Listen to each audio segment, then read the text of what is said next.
Apabila hati merasa tidak suka bila diingatkan ngaji, biarpun sudah menikah, bagaimana Ustadz? Apa yang harus saya lakukan untuk adik saya? Jika diingatkan mertua, orang tua, ataupun kakaknya, pasti jawabnya sudah menikah, sudah berumah tangga, kayak anak kecil saja diingatkan ngaji terus. Jika suaminya menasihati, bagaimana Ustadz? Sudah diberi hidup oleh Allah kok nggak mau ngaji? Kalau tadi jawab sudah menikah, sudah berumah tangga, kok diingatkan ngaji terus kayak anak kecil? Ya kita sampaikan sudah diberi hidup dan kehidupan oleh Allah, kok tidak mau ngaji? Padahal ngaji ini perintah Allah pada kita.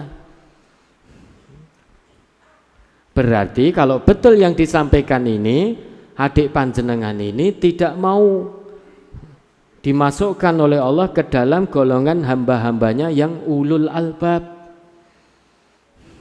Karena Quran diturunkan oleh Allah ini memang untuk dikaji. Tujuannya apa?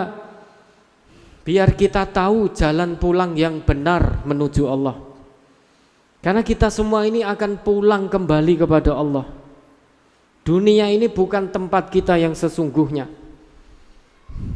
Kampung halaman kita yang sesungguhnya yaitu kampung akhirat. Untuk bisa pulang dengan baik dan benar kepada Allah, tidak ada cara lain kecuali dengan ngaji dan mengamalkan hasil kaji. Kitabun anzalnahu ilaika mubarakul liyadabbaru ayatihi waliyatadzakkara ulul albab. Kitab Al-Quran ini kami turunkan kepadamu Muhammad dengan penuh berkah. Tujuannya apa? Liyadabbaru ayatihi, biar orang-orang itu mentadaburi tiap-tiap ayatnya. Waliyatadzakkara ulul albab, biar orang-orang yang berakal sehat, berpikiran sehat, berhati sehat, itu mau mengambil pelajaran dari tiap-tiap ayatnya, diterapkan dalam kehidupan sehari-harinya. Dengan demikian dijamin oleh Allah dia akan pulang kepada Allah dengan penuh keselamatan, kedamaian, ketenangan. Maka Quran ini diturunkan memang untuk dikaji. Dalam bahasa kita harus ngaji. Masa jadi orang Islam kok nggak mau ngaji? Bagaimana mungkin dia tahu jalan pulang kembali kepada Allah kalau kita tidak mau ngaji? Akhirnya dia akan cari jalan sendiri. Bukankah Nabi mengatakan, bukankah Nabi bersabda, Al-Quran syafi'un musyafa'un wa makhilun musaddaqun, man ja'alahu amamahu qadahu ilal jannah, kan gitu. Wa man ja'alahu wara'ahu saqahu ilan nar. Quran ini penolong dan pasti diterima pertolongannya oleh Allah. Quran ini pembela dan pasti diterima pembelaannya oleh Allah.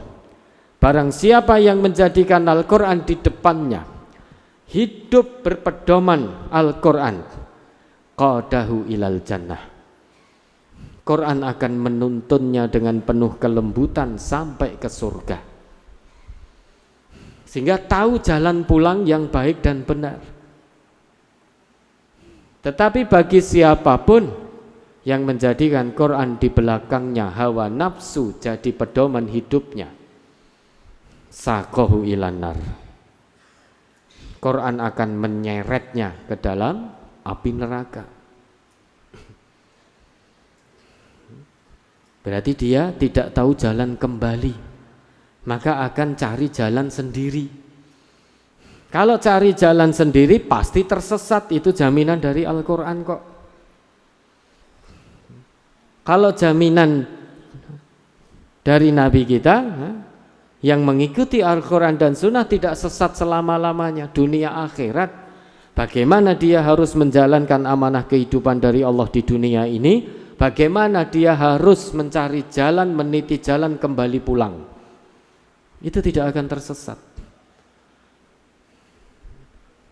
Lah terkait dengan pertanyaan ini, memang sudah seharusnya suami sebagai kepala pimpinan imam dalam rumah tangga itu membimbing istri dan anak-anaknya menuju jalan yang diridhoi oleh Allah. Nabi kita bersabda, "Man kana yu'minu billahi wal yaumil akhir, idza syahida amran falyatakallam bi khair aw liyaskut." Barang siapa yang telah mengaku beriman kepada Allah dan hari akhir, jika dia menemui satu perkara, hendaknya dia berkata baik. Kalau tidak bisa, hendaknya dia diam. Wastausu bin nisa'i, nasihati para wanita, para istri dengan kebaikan. Wastausu bin nisa. Kenapa kita diperintahkan oleh Nabi menasihati para istri? Fa innal mar'ata khuliqat min dhila'. Karena sesungguhnya para wanita itu tercipta dari tulang rusuk. Wa inna a'waja syai'in fid dhila'i a'lahu. Dan sebengkok-bengkoknya tulang rusuk adalah yang paling atas. Fa in dhahabta tuqimuhu kasartahu. Jika kamu pengen meluruskan tulang rusuk yang bengkok ini dengan kekerasan, berarti kamu telah mematahkannya. Karena tidak bisa diluruskan dengan kekerasan, pasti patah. Namun bukan berarti kita tidak ada usaha meluruskan. Kenapa? Kalau kita tidak berusaha meluruskan, berarti kita tetap rela tulang rusuk itu tetap bengkok. Wa in taraktahu lam yazal a'waja. Jika kamu meninggalkannya, membiarkannya, tidak berusaha meluruskannya, berarti kamu tetap menginginkan tulang rusuk itu bengkok. Biar tidak bengkok, bisa lurus, namun tidak patah. Caranya bagaimana? Hadis itu ditutup, istausu bin nisa'i khaira. Nasihati para istri dengan kebaikan. Kebaikan dengan ucapan yang baik, sikap yang baik, perbuatan yang baik. Sehingga suami menasihati istri, suaminya harus bisa dijadikan teladan bagi istrinya. Kalau suaminya menginginkan istiqomah istrinya ngaji dan mengamalkan hasil kaji, harus suaminya dulu diajak, istrinya diajak, diingatkan dan lain sebagainya. Sehingga suami betul-betul bisa dijadikan teladan dalam rumah tangga itu. Dan ingat, kepada seluruh suami, jangan membaca kewajiban istri saja.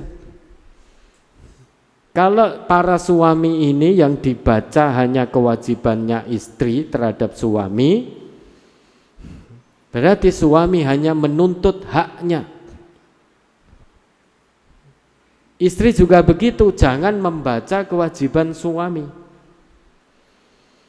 Kalau istri membaca kewajiban suami tanpa membaca kewajiban seorang istri, berarti istri hanya menuntut haknya. Maka masing-masing harus membaca kewajibannya sendiri-sendiri. Suami baca kewajibannya sebagai seorang suami, pahami dan tunaikan kewajiban itu dengan baik. Istri baca kewajibannya sebagai istri, pahami dan tunaikan dengan baik. Itu pola pikir yang benar. Kalau suami baca kewajiban istri, istri baca kewajiban suami, itu pola pikir yang terbalik. Yang terjadi, suami hanya bisa nuntut haknya, abai terhadap kewajiban. Istri hanya bisa menuntut haknya, tidak mau menunaikan kewajibannya. Kenapa? Karena istri yang dibaca kewajiban suami. Karena suami membaca kewajiban istri, terbolak-balik sudah. Maka yang terjadi cekcok dalam rumah tangga. Karena masing-masing hanya pandai menuntut haknya. Sedangkan kewajiban suami itu hak istri, kewajiban istri itu hak suami. Maka tunaikan saja kewajibannya dengan baik. Untuk bisa menunaikan dengan baik, pahami kewajiban suami. Bagi istri, pahami kewajiban istri. Jangan dibalik membacanya. Kalau dibalik ya sudah, rumah tangga itu hancur-hancuran. Ya, itu kewajiban suami menasehati.